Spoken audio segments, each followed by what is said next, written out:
Good evening. Welcome to another episode of OmenG's Stupid Scary Stories. Once again tonight I'll be reading from Connecticut Ghost Stories and Legends by Thomas D'Agostino and Arlene Nicholson, part of the Haunted America series.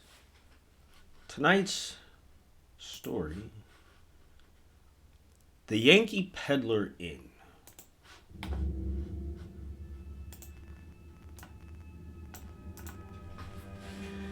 Frank and Alice Conley had a dream. They wanted to own the most lavish hotel in all of Connecticut.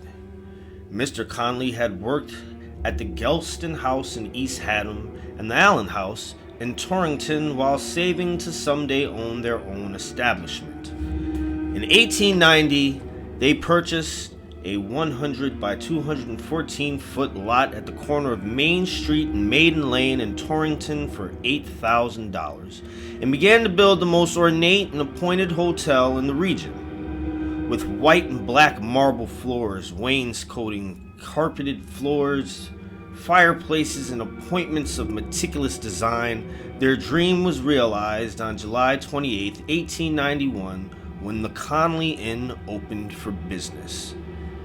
They ran a very successful venture until their deaths in 1910, when the business was inherited by their niece, Mary Tyrone Reed, who had actually laid the first brick to the building. She sold it in 1912, and from there it changed hands quite often. In 1956, the hotel was renamed the Yankee Pedlar Inn. This moniker had already been given to the restaurant at the establishment, so it seemed fitting to combine the two under one name. Today, the inn has 60 wonderfully decorated rooms, a tavern, and a restaurant that immediately transports guests back to the age of splendor and Victorian charm. Each room has modern amenities and a private bath. The tavern and restaurant have cozy fireplaces, with the ballroom sporting a grand fireplace. It is truly a magnificent ambiance to relish in, which is what Mr. and Mrs. Conley originally had intended. In fact, it seems that they are still making sure the inn lives up to the standards they set over a century ago. There is an antique rocking chair in the lobby that belonged to Mrs. Conley. Many witnesses have seen the chair start rocking back and forth as if someone was sitting in it. Room 353 is where Mrs. Conley died. It is now used for storage, as many guests got uneasy feelings and were overcome by the smell of a strange floral perfume while in that room. For the more doubtful of the paranormal, the accounts are documented in a logbook. A guest in room 295 felt someone climb into bed with him. He thought it was his wife, but when he rolled over, he saw to his astonishment that she was still in the bathroom. One of the housekeepers has seen the ghost of Mrs. Conley wandering about the building. She was easily recognizable as her portraits adorn the walls of the building. Mr. Conley seems to show up every now and then as well. There is an old phone in the tavern that was original to the building. Many people have entered the room only to become startled by a gray-haired figure in a black suit resembling Mr. Conley speaking on the ancient device. The night clerk was heard knocking on the door to his office, but when he would open the door, the area was void of the living. Perhaps it is Mr. Conley checking up with the clerk on how the guests are doing. Luke Edwards has not only been the night manager for several years at the inn, but he is also a paranormal investigator. One night, he and a friend were sitting in the lobby trying their luck at catching EVPs on tape. The idea is to ask a question and then wait 10 to 15 seconds before asking another. If the ghosts answer, you will not hear it until you play back the recording, as a spirit communication is more often than not electrical in nature, and not so much acoustical. Both of them said something during a recording session, but on playback they heard a third voice, that of a woman, saying something they could not understand. He has also heard the stairs creak when no one is on them. I know the difference between the building settling or the wood expanding and contracting from temperature changes. That happens as well. But there is a definite series of creaks when someone is on the stairs that is unmistakable, Luke said.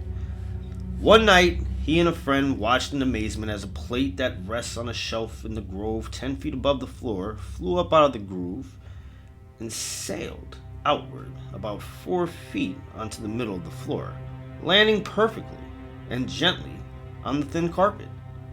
Luke told me if it had just fallen, it would have landed on the chair below. The shelf is 10 feet in the air. The plate would have shattered on impact. The couple may not be the only haunts at the inn. A night clerk has also seen a black mist floating through the lobby on occasion at about 1 a.m. The housekeeper once witnessed a dark figure in the basement when she went down to get a vacuum cleaner. Northwest Connecticut Paranormal Society held an investigation of the Yankee Pedlar Inn, but the spirits were quiet that night. They did get a few personal experiences, but nothing to conclusively prove the ghosts were there. Maybe they felt everything was all right that night and decided to take a rest. Eternally watching over your hotel can probably be a bit tiring sometimes, even from a ghost's point of view. Now, after reading this story, I already knew what was up. Let me just read back a quote here from the book, and you'll probably know exactly what I'm talking about. All right, here's the quote. A night clerk has also seen a black mist float through the lobby on occasion at about 1 a.m. And the housekeeper once witnessed a dark figure in the basement. Black mist, dark figure. Is anybody at all putting two and two together, realizing who this haunt, this dark spirit may have been? Because I already know who it is. You know how I know? Because I asked him. Went right over to my fucking shelf, pulled the jar down, and said, Rosamond, Yankee Pedlar Inn. Oh, you mean the Connelly Inn? No, Yankee Pedlar Inn. No, it's called the Connelly Inn. That's what it was called when I frequented there.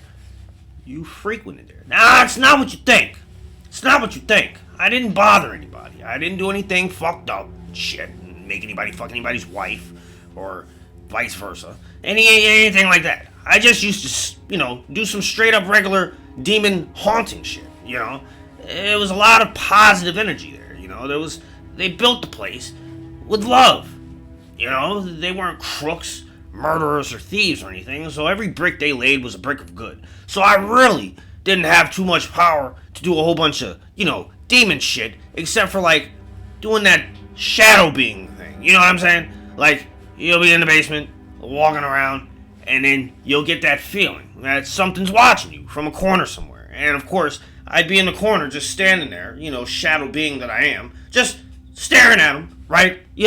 Not moving at all. And they're staring at me, right? Is this thing real? Is that real?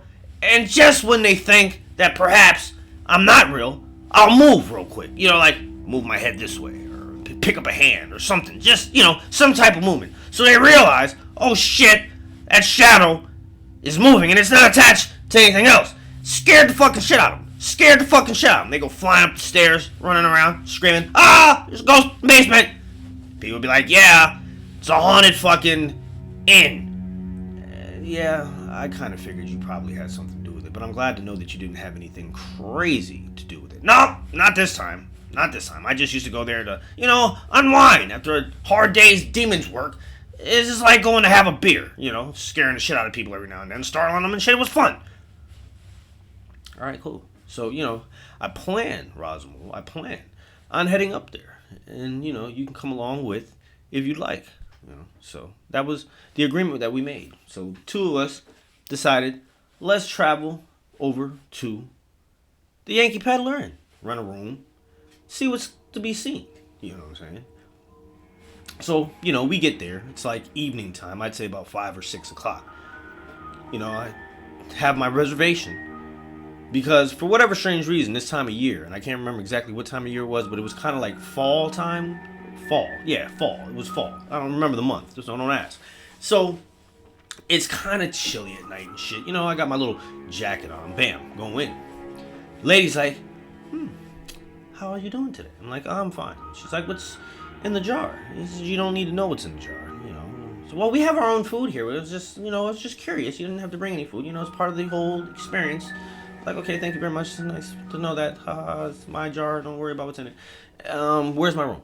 Upstairs to the left at the end of the hall, she said. Good. Boom. Get my stuff. And I go in. She's like, are you one of those ghost hunter people? I'm like, sort of. Kind of.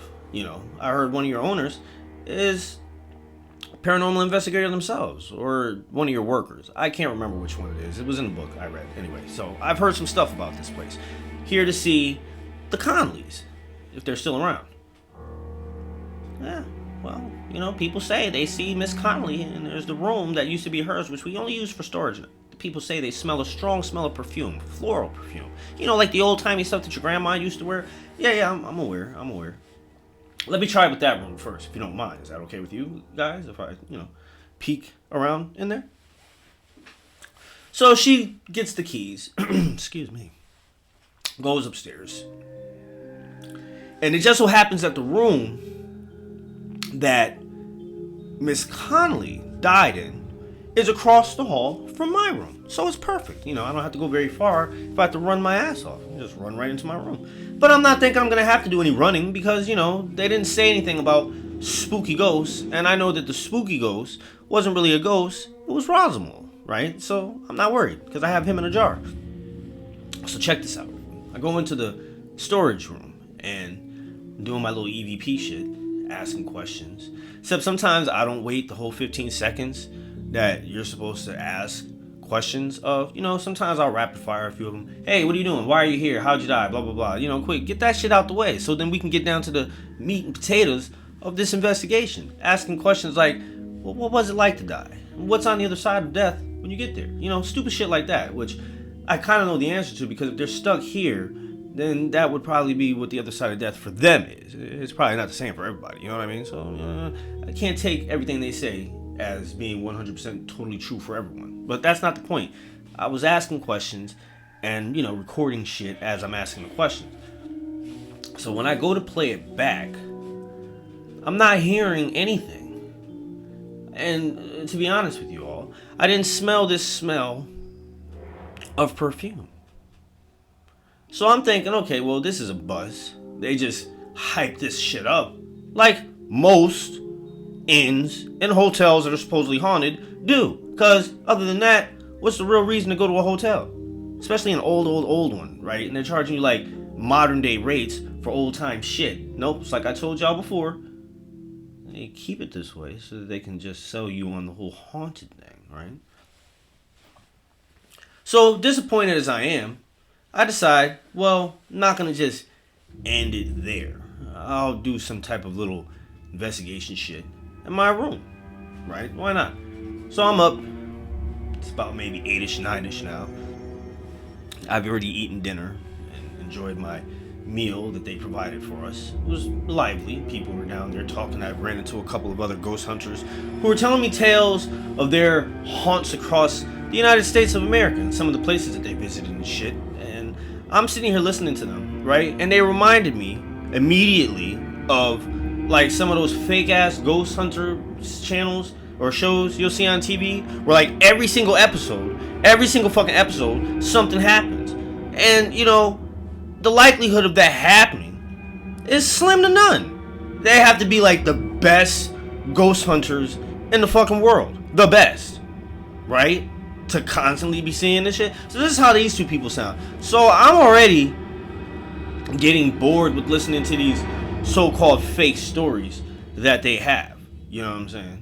And I'm just thinking it's all bullshit, right? Oh, they so successful, but I've never heard of them before. Like, they don't have their own TV show. I don't see them on fucking YouTube or nothing. So I'm like, who are you people? Who are you people? It's a mysterious couple. Anyway, so after dinner's done and I'm back upstairs, I get a phone call from the front desk. They're like, hey, so and so wanted to know if you wanted to join them on one of their little investigations in the basement. So I'm like, sure, why not? I'll bring my equipment and bring Roswell, of course, and let's see what these two people. It was a male-female ghost hunting team. I can't remember what their names were for the sake of not knowing what their names were. Let's just call them Bill and Linda, okay? So Bill and Linda, right?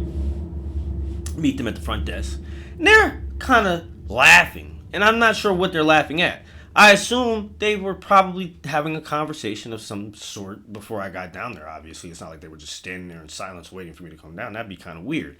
And I just so happened to come in at the tail end of whatever joke she told. Or he told. Whoever told the joke. Or maybe somebody else told the joke and then walked off and they were just standing there laughing. But they were laughing when I got there, and I was kind of like, I thought about it. And I asked, hey, what's so funny? And they were just like, oh, nothing. It was just every time we go into these investigations with people, somebody always sees more than they want to. I'm like, okay, that's interesting. So that sounds good to me because I want to see some shit. I was just up there investigating the damn, haunted room, supposedly. I didn't smell any perfume or get any EVP, so I'm hoping what we find in the basement will be interesting. Yes, it should be. It should be very interesting. Come on, let's go. Right? So they lead the way. I'm following behind them. And they're talking, to each other. And one of them, every now and then, looks back at me, like, kind of suspiciously. Now, there's a few people in this hotel. It's not empty, so I'm not worried about them trying to do anything crazy around these people. But I am getting this vibe. That's like, hey, just be cautious. These people could be up to something. So we get down to the basement, right? They pull out their dowsing rods and fucking candles and cameras and EVP recorders and the little lights that flash if a ghost is supposed to be near it and shit. And they get all this stuff out and they start, talking to the ghost. And Bill is being somewhat belligerent. He's calling them out of their names and saying all types of just like rude stuff, kind of like I did when one of my first investigations when I was being a douchebag. Well, he was being a douchebag, and Linda, she's just being a total Karen, a ghost Karen. Well, she's not a ghost, but she's being a Karen to the ghost. Daring them to haunt her, telling them that they're not this, and they're not that they can't haunt nothing, they're not scary, blah blah blah. All this stuff. So I'm thinking to myself, these two are probably here for the shadow spirit that they've heard about, and they don't realize he's not here. So I, kind of say, hey guys, you know what? I forgot something in my room. Let me run up and go grab it real quick, right? They're like, sure, fine, go ahead. So I run up, I get my jar of Roswell, come back down with it where they don't see me. I tell Rosmo, I was like, listen, I'm gonna be nice for a little while. I'm gonna let you have fun haunting these people. Since I know you can't do any demon shit here, you can just scare people. Let's scare these people because I think they're full of bullshit. You know what I'm saying? So I'm gonna let you out over here, and then I'm gonna go over there, and then we're gonna act like, and you do some scary shit, okay? Yeah, that sounds like fun. Yeah, I can't wait. I've got a plan for them. Ha ha ha! He laughs and disappears. I come back out with the empty jar, and they're like, that's what you went to go get? I'm like, yes, this is a special jar. It's a special jar. What I use it for is when communicating with spirits, there's energy, and they can focus it at the jar, and the jar will light up. And since there's no other shit inside this jar to light up, then obviously it has to be a ghost, right? Exactly. And I open the jar and I let them look at it, and they can see that it's just a jar. Well, it's a regular jar. It's just a blessed jar with special spells and incantations blessed upon it. But to the naked eye, it just looks like a regular fucking mason jar. So the plan is set. It's in motion. Set and in motion. In motion and set. Now,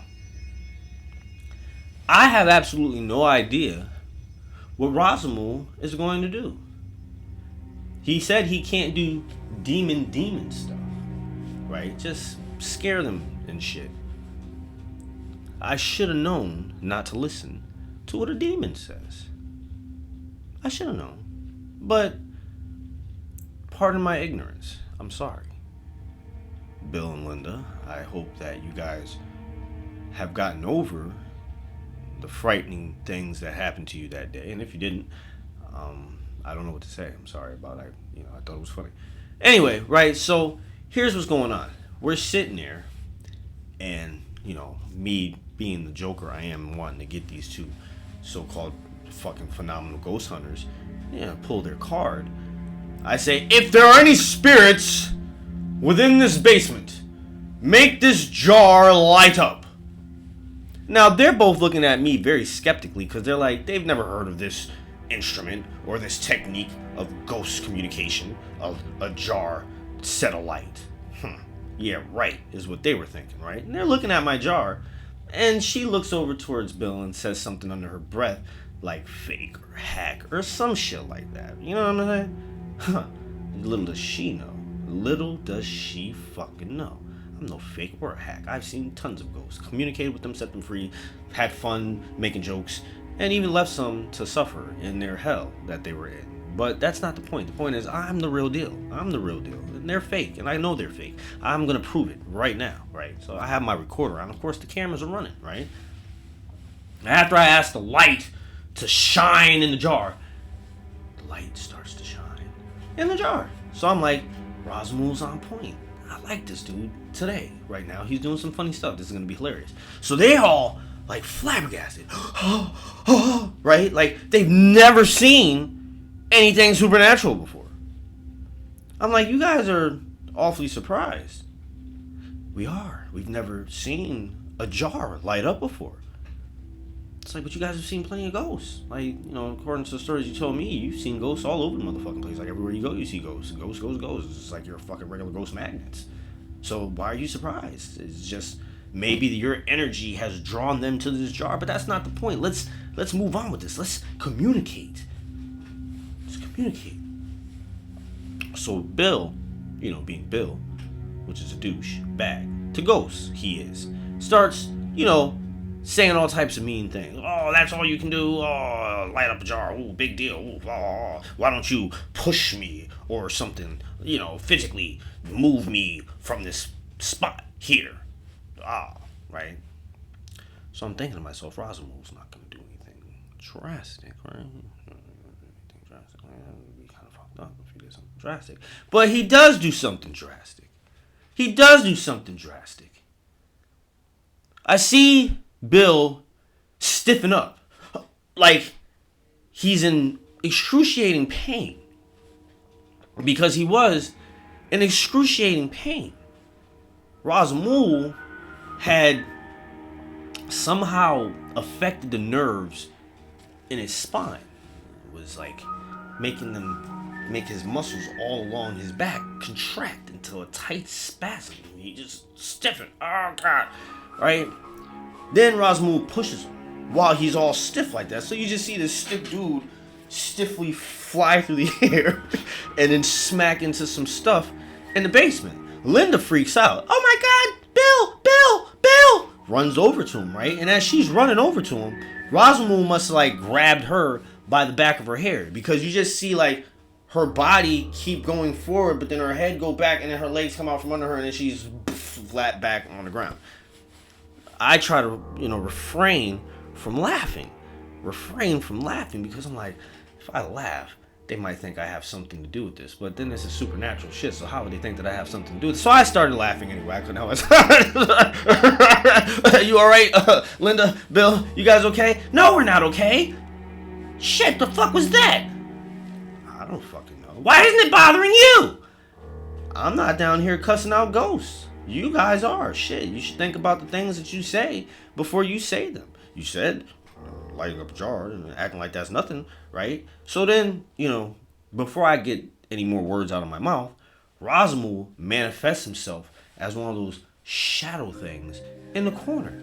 And Linda's, he's obviously behind me. So Linda's looking over my shoulder. And she's got this look of terror on her face. She had this look of, right? So I'm like, what the fuck is going on? What's behind me? I turn around and I see the shadow. So, just to make shit look like I had no idea what was going on. I'm like, oh shit, oh my god. Are we recording this? Are we getting this on tape? She's like, oh my god, I think so. Bill, get up. Come here. Look at this. He gets up. He's all, oh god, my back hurts. Oh, jeez. Oh, fuck. What the fuck? Oh my god, it's fucking shower. I start taking pictures of it and shit. Rosamund was just, chilling. He's not doing anything at all. He's just standing there. Then he starts to do the things that make people get all nervous and shit when they see like a ghost and then stuff starts happening. Like he made something fall over next to Bill, and then he made something else fall over next to Linda, and then like the lights started to flicker on and off, and they're freaking out. They're like, oh my god, I don't think that this is a good spirit. I'm picking up negative energy. Now, of course, I'm still calling bullshit. Everybody always assumes that if it's a dark mist or dark shadow, that it has to be evil, right? What if it just likes being a dark shadow or a dark mist? Why we gotta drag racism in the fucking ghost hood? You know what I'm saying? Why can't ghosts just be ghosts? I don't care. Evil, good. Ghosts. Anyway. Right? They're freaking out. I'm letting them know that they kind of, have this coming because of what they did by antagonizing the ghost. Now, I pretend to say some fake prayer shit. Apparently, this made Rosamund mad. I don't know why. He slapped me. Psh! Oh, right across the face. I look at the shadow. I'm like, Shadow, what? How dare you? Why? And he doesn't say anything. I figured he'd probably tell me whatever it was he slapped me about. When we're done doing what we're doing. Now, I know what you're thinking, right? What he's done to them so far isn't all that bad. No, it's not all that bad. That's not the bad part of what he did to them, which is why I apologize to them in the video, is because I do really feel bad for what he did. And I can't really go into too much detail, because if I do, then there's a very strong possibility I could get banned from YouTube, because like I said, he did some pretty fucked up shit. But some of the stuff I can tell you about was that he did some really cruel demon shit. I'm gonna tell you what it is in like 2 seconds. Okay, I'll tell you now. He took Jim's butt cheeks. Not Jim, Bill's. Took Bill's butt cheeks. Took them right off his body. Floated them off of him. No blood or anything. Just removed his butt cheeks. And he put Bill's butt cheeks on Linda's face, where her cheeks are. She had big butt cheeks, just sitting there, right? Butt cheek face. She saw this, starts screaming, oh my god, my face looks like an ass. Bill, I don't know why I keep calling this guy Jim. Oh yeah, because of Jim. But no, this is Bill. And Bill's buttless now. He's butt hurt because he's buttless. Think about it. Sitting down in chairs and shit, not gonna be so comfortable. Got your asshole exposed to all the elements. Rubbing up against your pants. Oh, I feel really bad for him. I do. He doesn't have butt cheeks to make funny fart noises anymore. I mean, come on. As a guy, that's one of the fun things about farts, is the ass trumpet sounds that emanate forth from butt cheeks. You can't have a flutitious, yes, that's a word, look it up, flutitious. You can't have a flutitious fart without butt cheeks. And this hurt Bill because, he had sons and they would have fart contests all the time. They're just rocking farts, tooting the old ass trumpet. And without his butt cheeks, he could no longer do this. And this caused him great pain. In his life after this.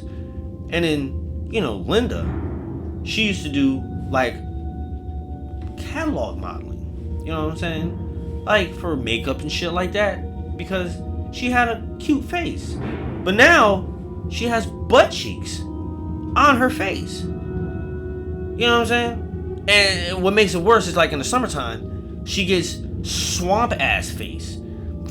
Do you know what swamp ass is, people? Could you imagine having swamp ass on your face constantly? Like all summer long, just swamp ass. She's like rubbing soap and water in her butt cheek crevice on her face, trying to keep it from smelling like swamp ass. And she's got to walk around with this smell. And of course, when she talks, it projects the smell of swamp ass to people, so nobody wants to talk to her. And of course, who wants to take pictures of a butt cheek face? So her career as a face model was over, done, and him and his sons could no longer have fart contests. And this ruined their lives. So like I said, Bill and Linda, I'm sorry, I didn't know that Rasamul was gonna do that. You can either accept my apology or not. I mean, I really don't care at this point in time. It's not like you're dead. You could probably have the butt cheeks removed from your face with some type of surgical procedure. You won't have to live with an ass on your face. Anyway, after he stricken them in the way he stricken them, they both ran from the basement. Ran. Now, like I said, the worst of what he did, I can't go into. But that's pretty fucked up. To have butt cheeks on your face, and no longer can you make fart noises? Everything's a silent one. Ugh, God. And no ass. Cheeks. To sit down. Sitting on a hard wooden chair is really gonna hurt. A lot. And then imagine, right, if he was into sports, and I don't know if he is, but imagine if he was into sports, and then somebody, like, comes around, and you know how, like, when you do a good play, somebody smacks you on your ass. Oh, good job, John. Well, Bill has no ass, so they'll be smacking straight bones. Ah! God, guys, stop it! Walking around wearing pillows in his pants to, like, make it look like he has a butt, but he has a butt. Anyway, after this happened, you know, me and Rasamul went back to our room, and we sat there. Rasamul was cracking up. He was enjoying it. And I thought it was kind of funny, too. I'm not gonna lie. A man who can't fart, a woman with a butt on her face. It's hilarious. Wasn't me. So I asked him, hey, the fuck was the slap for down there? You got a little bit, real. Oh, well, listen, I had to make it believable. I didn't want you catching any, sideways shit from these guys. You know, it's a tight-knit community, paranormal investigators and shit. They find out that you're playing tricks, paranormal investigators, they'll laugh you out of town. You'll never be able to go on another paranormal investigation again, especially if you're running around with a fucking demon. So, I slapped your face because I had to. And I enjoyed every second of it. Trust me, I had some good payback. Slapped your face, I should have slapped you harder. Okay, as long as that's all it was, I thought maybe I was, doing something to hurt you or some shit. Not that I really care. I don't even know if you can hurt. Maybe if I sing happy songs to you, that'll hurt. Oh, Jesus loves you. Oh, he starts swirling around in the jar, gets upset and shit. I'm like, okay, stop. So I was like, listen, we have a few more locations to visit. I start thumbing through the book like I'm doing now. And I say, hey, do you know anything about the ghosts of Patchogue State Forest? Oh, I know a lot about Patchogue State Forest. But I'm not going to tell you. I'll wait until you read the actual story. And then we'll get into it. Well, needless to say, folks, the investigation was more of a practical joke played on two actually credential having paranormal ghost hunters. Came to find out that they are pretty well known in the circle of paranormal ghost hunters and stuff, and that they chose not to do a show because they feel that these shows are intrusive and harmful to the spirit world. Now, where they get off saying that, but then antagonizing ghosts with foul language and shit like that, is beyond me. But who am I to judge? A woman with a butt on her face, a guy with no ass. I'm no one to judge, and I wouldn't judge. I'm not judging at all. But yeah, they were like really good ghost hunters. And like after this happened to them, the Yankee Pedlar Inn became extremely popular. Extremely, just it was popular beyond belief. Everyone wanted to go to the basement and take their chance of, having some fucked up shit happen to them. It got so crazy. There that, like, for a little while, I would drive up there and leave Rosimul in the basement from time to time and go pick him up. And, like, he would tell me the stories of the things that he would do to the people. Like, one time he scared this person so bad that they shit themselves. But that's not crazy in itself, right? That the fact that they shit themselves. Well, let me tell you why it was crazy that they shit themselves. Because the shit tried to escape their body so quickly that it came out from places that shit normally shouldn't come out from. It came out the dude's nose, his mouth, his ears, pores on his body. He even peed shit. It was gross. Like, he was a shit bomb that exploded. Shit all over the basement. And it was very embarrassing for him. And stank at the same time. And the people that he were with obviously clowned him. Terribly. Then there was another case. There was like 5 guys down there investigating. Doing some investigating shit. And they bought a Ouija board. And you know how they got the little planchette thing? Well, Rosimul thought it would be funny, right? If he supernaturally sharpened the edges of this planchette thing, right? And that's what he did. Then he started like whipping it around the room at these dudes as they're tripping over each other, trying to get out of the place. First things first, it was scary enough to them when the planchette just jumped up off the table and started floating around and shit. So now they're like, oh God, let's get out of here. And, they're running into each other and falling over because the light goes out. Because, Rosimul, he's not going to just let you leave. Please. Light goes out. They're fucking in the dark now. Not fucking in the dark, but they're in the fucking dark. You understand what I'm saying? I just don't want anybody to think that I'm talking about some other crazy shit. Because they weren't fucking in the dark. They were in the fucking dark. So, right, they're in the fucking dark. Bam. Planchette sharpened, flying around. Like, nicks one guy's ear, cuts another guy across the face. It's just cutting them. Like, somebody running around with a little razor blade, like, slice it. So they finally make their way up the stairs. In the total darkness, they're tripping up the stairs. Bust out the door.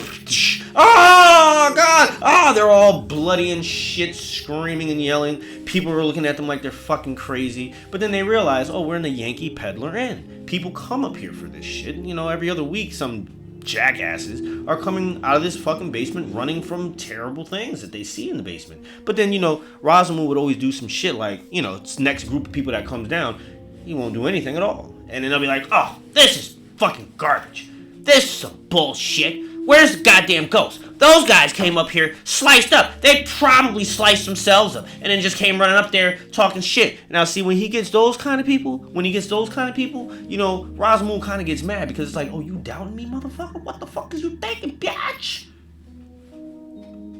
And that's when he'll do some shit. Like, the person that came down there talking shit about the guys who got sliced up by the planchette thing, right? He comes down there thinking everything is ain't nothing happening down here, right? Well, guess what happened to him? It's not as bad as probably being sliced up with a planchette, but it was pretty bad. Rosimul shoved the planchette up his ass. Yeah, that's right. Up his ass it went. He came running out of there with his butt cheeks squeezed together. I don't know why he squeezed his butt cheeks together. But this is what, Rosimul told me he did. He ran out there with his butt cheeks squeezed like he was trying to hold himself from shitting himself. But he wasn't trying to hold himself from shitting himself because there was no way he was going to shit himself with the planchette stuck up his ass. Anyway, he had to have it surgically removed that night in the hospital. Vowed never to come back again. Now, mind you, I'm not realizing that all this little haunting stuff that Rosimul was doing is granting him, more strength, more power. I wasn't aware of it.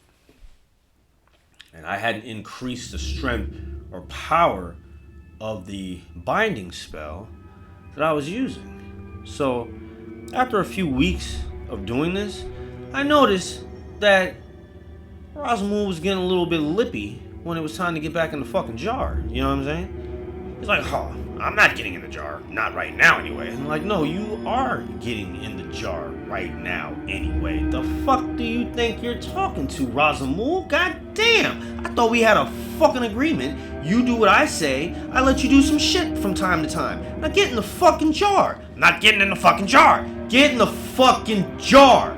Fuck you. What? Whip out my blessed oil. You know what I'm saying? Got my holy shotgun ready. I'm like, Razamul, come on, let's not do this right now, man. We were having a good thing going. I've been enjoying somewhat your company. You know, you're a fucking demon. It's been kind of cool having you around from time to time. But if you're gonna act like this, well, we can end this relationship right now. Now, Razamul's feeling a little bit big, bold. He thinks that he's escaped the jar, which he hasn't. It's just that the spell isn't as strong as it was. I realized this because I noticed he's getting mouthy, and he's never been mouthy, except for when he's not in the jar. But when it's time to go in the jar, he just goes in the jar, but he's not going in the jar. So I immediately splash some oil on the jar itself. Splash, splash. I say the special incantation, spell, curse, whatever you want to call it, the binding spell. Abracadabra, alakazam, shazam, wham, right? Boom. He gets sucked into the jar. I close the top, put it on the shelf. I'm talking to him. Like, yo, what the fuck's going on, Razamul? What's going on? You're getting a little big for the jar.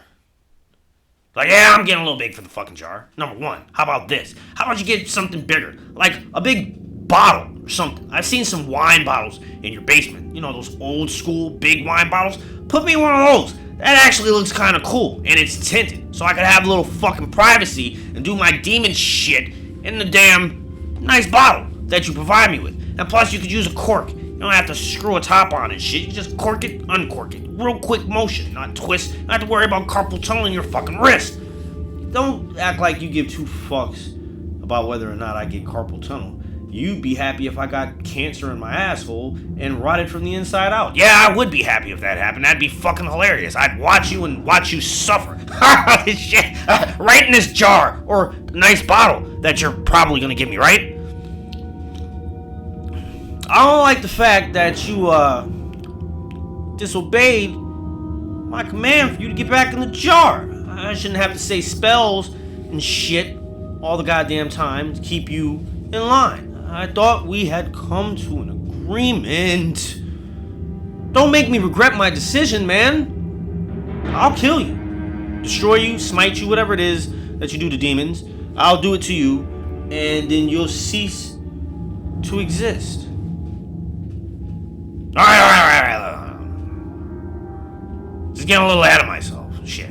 Just having all this fun. You were letting me have this fun. Doing all types of fucked up shit to people. You didn't seem to care. What kind of person does that make you, huh? I think maybe I'm rubbing off on you. Maybe I'm rubbing off. How do you know I wasn't always like this, Razamul?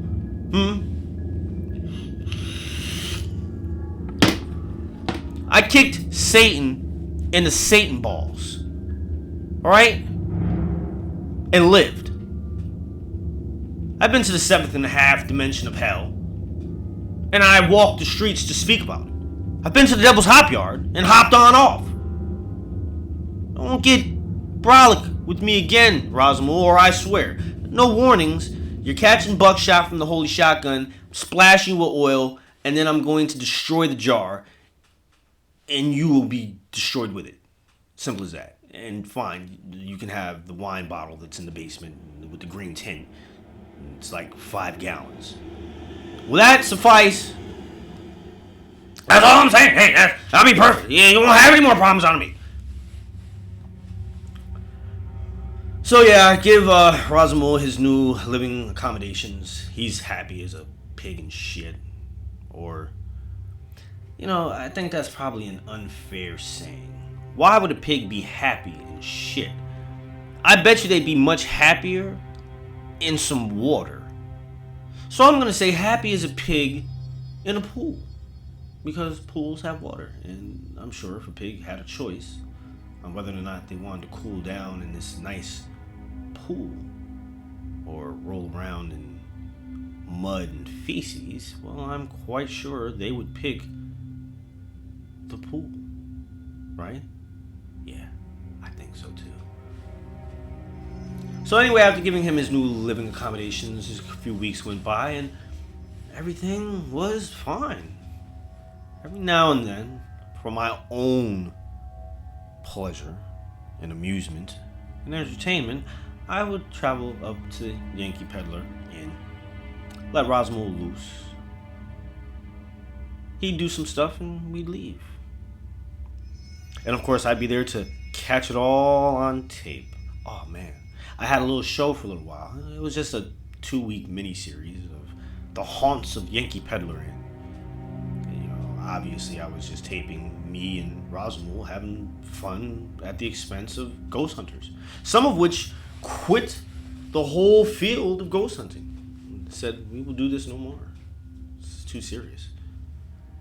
There was one guy who kind of maybe might have blown the whistle on the whole thing because he was like an ex-priest, Catholic Church, the Vatican, somewhere he used to be from and came here. And he said, with his Italian accent, that I'm not going to try to imitate because I don't want to make anybody angry because I don't know how to do an Italian accent. But he said, hey, this spirit here is one of evil.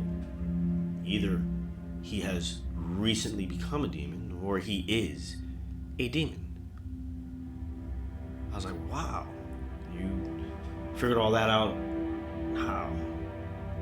Oh, and then he goes into his whole backstory that I'm not going to bore you with about how he grew up in an orphan and church was his only savior and blah blah blah blah. He met a nice priest. This priest was his friend and a little bit more than his friend, and he will never be to church. But then something happened at the church, and then so he left the church. But he still has this strong belief in blah blah blah blah blah blah blah blah blah.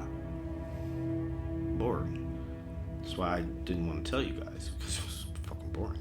It wasn't even like interesting. It wasn't like he was some special demon fighter from a demon fighter brigade, a special secret society of the Vatican that specially trained warrior priest monks are part of. They like train since they're young children. Or they're only chosen because they're orphans. Yeah, that's what it is. They're chosen because they're orphans. They have no ties to this world. No parents. No fucking siblings. No. The church. The church is their only parents. The church is who they are. The church! And then for the ones that are like really easily malleable and you can mold into what you want, they put them in the special program. They lock them. They lock them in a dungeon. And see, for a long time, and they raise them around demons that they've learned to control, like I control Rosmo. They do this, right? They raise them around demons so they can understand how demons function, and they trick people and all this shit. And they learn from being around them so much, they pick up some of this demon essence, right? They don't become demons, but they pick up some of it because because they're children, they're easily possessed by these demons. And then these guys come down here and exorcise them, and then the demons come back and they exorcise them. And this process of being possessed and exorcised leaves a bit of that demon residue permanently on you. So you're walking this like thin line of demon and human. But see, that would have been the interesting story that I wish I heard from this dude. But that's not the story I heard at all. It was boring. That's why I didn't bore you with it. Anyway, right, so after he says that, I figure, you know what? The jig is up. The jig is up. This guy might come back, and then when he realizes that the demon is kind of my demon, sort of like a pet demon, he's probably not going to be, all that nice about it. He might try to, like, kill me or something. At the very least, he's going to try to kill my demon. And I'm the only one that can kill him. Like, seriously, not that I'm the only one that can kill him because I don't want anybody else to kill him. I'm really the only one that can kill him because I binded him to this jar. Anybody else that tries to kill him is not going to do that. They are, at the very most, set him free.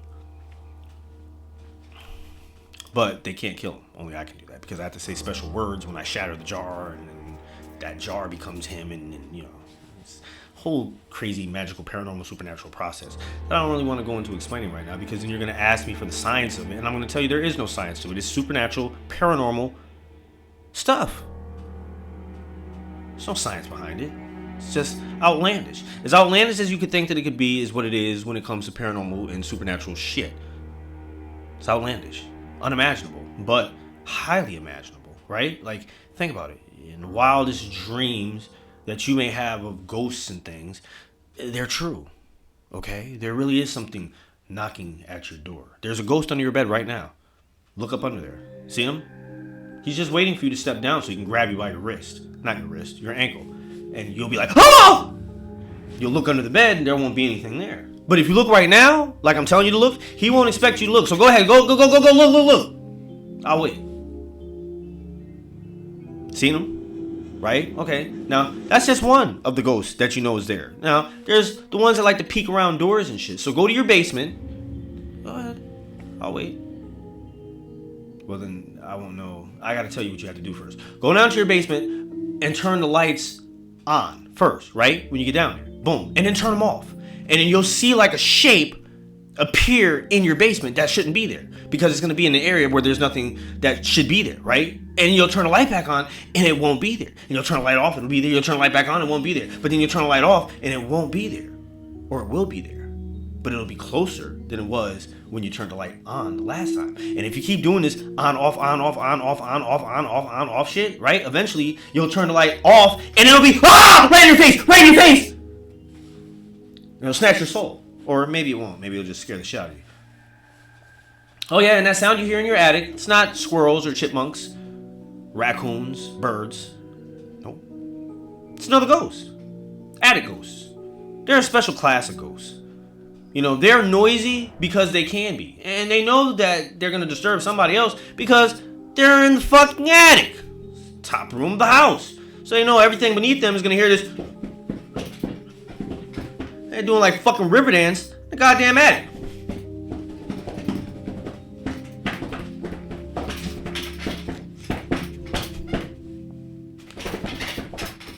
You remember what happened when I had to go up there cussing the fucking guy out. Like, stop the fucking noise. Shit. You know what I find interesting? Now that we're on the subject of haunted places. You ever wonder why? And I'm just speculating. Once again, I don't know if this is necessarily true or not, but you've never really heard of, like, places being haunted where there's been a lot of death, unless it's a battlefield that everybody knows about, right? Like, of course, if you set the mind up to think that there's going to be some paranormal shit happening, begs the reason that you'll probably, in your mind, make paranormal shit happen. Because it's all true. Remember that, right? But why don't we ever hear about, like, hauntings and shit where we know some fucked up shit happened? Like massacres of innocent people, mass graves that they find in places. Why are there no ghosts there? Anybody ever wonder that? I've wondered that. I know this is not exactly the story that I was telling to begin with, but my brain has decided to go on this path of questioning because, you know, we just spent a whole bunch of time scaring the shit out of paranormal ghost hunters. So I'm just wondering, why do ghost hunters not, like, seek out the little known areas where potential for ghosts could be? You know, they always say it has something to do with, like, energy and whatever happened in life, or maybe at the moment of death. There's been death from one end of this country to the next in places that you obviously don't think of. Like, how about all the fucking cemeteries that once existed and then they moved them? Well, not necessarily the bodies, but the stones. Why aren't those areas haunted? Or are they haunted? Is this why there are some haunted houses that no one's ever died in? Maybe the land is tainted. These are all questions I sat there asking Roswell. Because I figure he's been alive for thousands of years. He would probably have a pretty good answer as to, why these places are barren in most parts of ghost life, or ghost death, or ghost presence. Just ghosts, right? Why are there no ghosts? And he explained it to me. And what he said made sense to a certain degree. He's like, well, salami. He said, salami? You want a sandwich? No, jackass, salami! The guy! The fucking demon, the greater demon salami! The one I told you about? Oh, fuck yeah, that guy. Sorry, I thought you were hungry. I forgot you don't eat. But, yeah, what about him? Well, think about it. Mass graves. Just have all these people just being dumped. A lot of times alive. I've seen it happen. I've been the guy that's had a lot of these mass graves dug and live bodies thrown right in. But anyway, that's not the point. They'll be in there, writhing in agony, suffering, trapped without a proper burial. They can't pass on. And here comes Salami. He can find these places. And when he does, he sends all those souls to hell. So you mean like the hundreds of thousands of innocent people who have been buried in mass graves are in hell? Yep. That's a mindfuck. That's a mindfuck. So what happens? Where's heaven for these people? They didn't do anything bad, right? Nope, they didn't do anything bad. Most of them are just children. Shit, but they get sent to hell anyway. Salami gets a hold of you, that's where you're going. Straight to fucking hell. This bothered me because then it made me understand that there could be this fucked up circumstance that happens to you. You die, you think you're going to heaven because you lived a decent life, but then no, this salami fuck gets a hold of you and to hell you go for eternity. I had to put all that behind me because, in a couple of days we were headed to check out the ghosts of Patchogue State Forest, which was going to be a welcome and refreshing getaway from all these fucking haunted hotels and bed and breakfasts and shit. I was tired of this. I wanted to see some land. Like I was saying, ghost land without structures. So join me next episode, folks, when I discuss and talk about the ghosts of Patchogue State Forest. Until then, remember, if you think there's a ghost under your bed, there is. Think there's a monster in your closet? There is. Poltergeists keep opening up your cabinets? Yes. Ghostly specter gliding about your house, turning on water faucets, making your lights go on and off? Yes, all these things happen. They're all true. Ghosts are real, folks. Would I lie to you? Of course not. I may add a spin of humor and comedy to some of these ghost tales, but the ones that I read from this book are said to be true. Now, my little stories after the story from the book, well, you can take it however you want to take it. If you believe they're true, well, then they're true. If you believe that they are false, they're true. You may not have heard of me, but I am a ghost hunter extraordinaire. I see ghosts all the time. Hey, how you doing? No, I didn't make enough pasta for you. And I would thank you to not play with any lights tonight. Thank you very much. It's Joe Bob. Yeah. He comes around every now and then, looking for spaghetti. and meatballs. Don't know why. Thank you for joining me tonight for another episode of OmenG's Stupid Scary Stories.